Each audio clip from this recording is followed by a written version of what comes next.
Got just a little bit more snow to go. Here's a live picture of Doppler radar. This is the tail end. Now, well, yeah, we can see a little bit of snow on top of what's already accumulated out there. I wouldn't expect our totals to change drastically with what's left. We're on the backside of the system, starting to taper off already. Expect it to continue to fall. We just, as Stephen was showing us there near Fulbright Expressway, you can see those flurries coming down, and that's going to continue to be the case in Washington County, Benton, Carroll, Madison for the next little bit. In the River Valley, we have a good clip of snow right now across most of LaFleur, moving into Scott, back into Sebastian and Scott counties. All of this is tracking relatively quickly. So I think by, let's say, by mid to late morning, we're getting there pretty quickly. Things are really going to be improving for a lot of us over the next several hours. You take a broader perspective, and what you find is there's a really large, impactful snowstorm, and it's still impacting central and eastern Arkansas, extending up into Missouri and Illinois and Kentucky and Tennessee, even as far south as Atlanta, Georgia, dealing with some impactful snow and freezing rain all at the same time.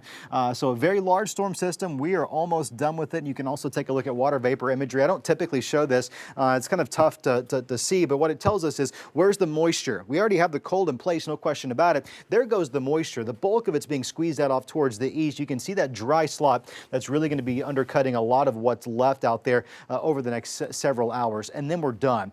Big old trough of low pressure. That's going to be our storm system right there. And you can see just how large it is.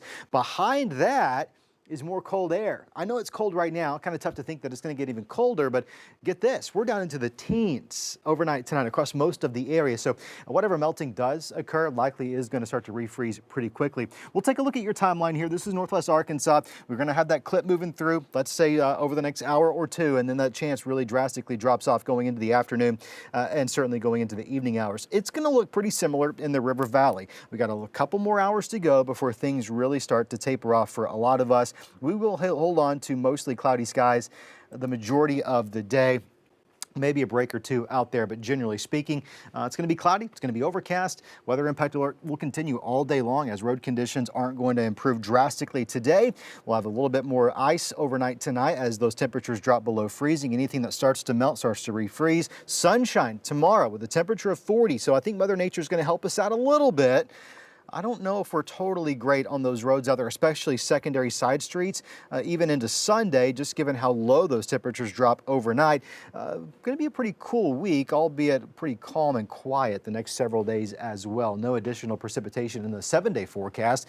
Winter's not done with us. The Climate Prediction Center actually put out a notice to us late last night saying, hey, you very well could see additional winter weather late in the month. Now, at that range, I wouldn't necessarily put a whole bunch of stock into it, but I think the key takeaway is the overall weather pattern is going to stay cool.